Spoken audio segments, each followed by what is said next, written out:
गोलियों की तरतराहट से गूंज उठा बिहार विश्वविद्यालय कैंपस से सरस्वती पूजा को लेकर चंदा विवाद में पिछले कई दिनों से छात्रों के दो गुटों के बीच चल रहा है टसल।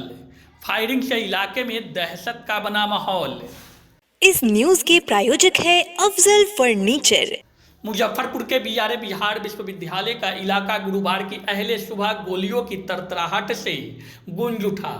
विश्वविद्यालय में सरस्वती पूजा की जबरिया चंदा वसूली को लेकर पिछले 2-3 दिनों से छात्रों के दो गुटों में टसल चल रहा है।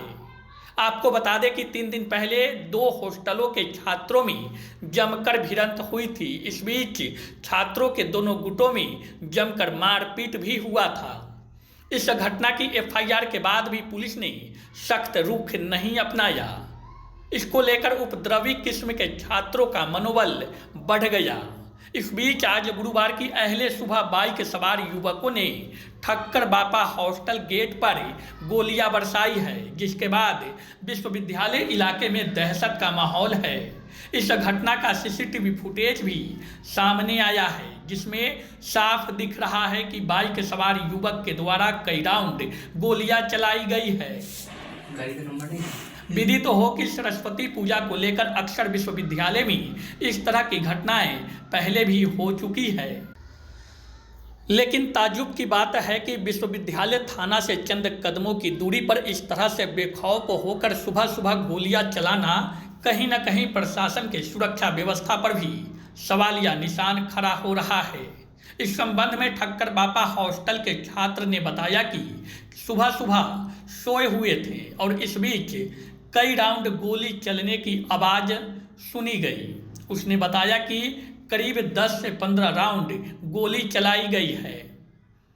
PG1 के छात्रों के द्वारा जबरन सरस्वती पूजा को लेकर चंदा वसूली के नाम पर पहले मारपीट किया गया। इस घटना की एफआईआर के बाद भी पुलिस ने सख्त रुख नहीं अपनाया। इसको लेकर उपद्रवी किस्म के छात्रों का मनोबल बढ़ गया।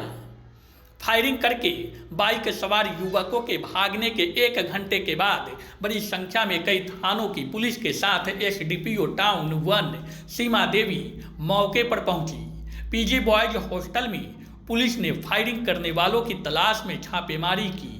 हालांकि विश्वविद्यालय प्रशासन ने बुधवार को छात्रों के दो गुटों के बीच चल रहे टसल को सुलझाने का प्रयास किया था, लेकिन रात में मामला बिगड़ गया और सुबह सुबह ठक्कर बापा हॉस्टल के गेट पर कई राउंड फायरिंग की गई। इस मामले में SDPO टाउन 1 सीमा देवी ने कहा कि 3 राउंड फायरिंग की गई है। 3 खोखा घटना स्थल से बरामद हुआ है। फायरिंग करने वालों को चिन्हित कर पकड़ने के लिए कार्रवाई की जा रही है। आपको बता दें कि हॉस्टल के गेट पर गोली लगने के निशान भी मिले हैं। CCTV में फायरिंग करने वाले दिख रहे हैं, हालांकि उनका चेहरा ढका हुआ है। सबसे बड़ी बात यह है कि 27 तारीख को ये हॉस्टल के बच्चे से चंदा मांगा गया जबरदस्ती। किनके द्वारा? ये PG हॉस्टल के लोगों के द्वारा, उसके छात्रों के द्वारा। अच्छा। और उसके मना करने के बाद वो पैसा दे ही रहा था, 100 रुपया दे रहा था। उसके बाद कह रहा है कि नहीं 500 रुपया लगेगा, 500 रुपया देना होगा, नहीं दोगे तो वो बोला कि नहीं हम नहीं देंगे, 500 रुपया नहीं है मेरे पास।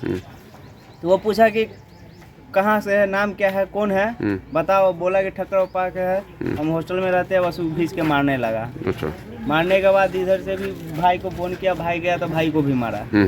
लड़का सब बहुत डैमेज है, इंजरी हुआ है सब, और अस्पताल में जांच चल रही है, इलाज चल रही है।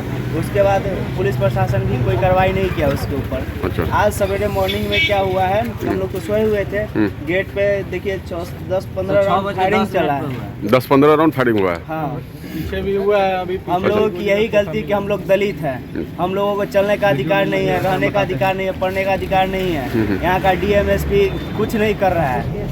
आपका क्या नाम हो गया? दहशत में है, शिवम कुमार मेरा नाम। कहाँ के रहने वाले हुए? हम चढ़वा के रहने वाले। कौन से हॉस्टल में पढ़ते हैं आप? ठक्कर हॉस्टल में रहते हैं। विश्वविद्यालय थाना इसके पास में हॉस्टल नंबर 3 है, उसके गेट के ऊपर फायरिंग हुई है और 3 राउंड फायरिंग की गई है। गेट के ऊपर ही हुई है, कोई फायर नहीं हुआ उसमें, और आगे हम कार्रवाई करते हैं। बीते दिनों भी सरस्वती पूजा को चंदा को लेकर विवाद हुआ था। चंदा को लेकर 2 पक्ष में विवाद हुआ था, तो स्कूल आपस में कुछ बताया ये सबने पीड़ित का आवेदन लेकर उस पर FIR कर दी गई थी और उस पर आगे की कार्रवाई चल रही है। कुल 3 राउंड फायरिंग है। हाँ, 3 राउंड फायरिंग। शादी का फर्नीचर सेट 34,500 से स्टार्ट। AFZ फर्नीचर के ऑफिशियल यूट्यूब चैनल पर विजिट करिए विशेष जानकारी के लिए और परचेज करिए बिहार के सबसे बड़े शोरूम से।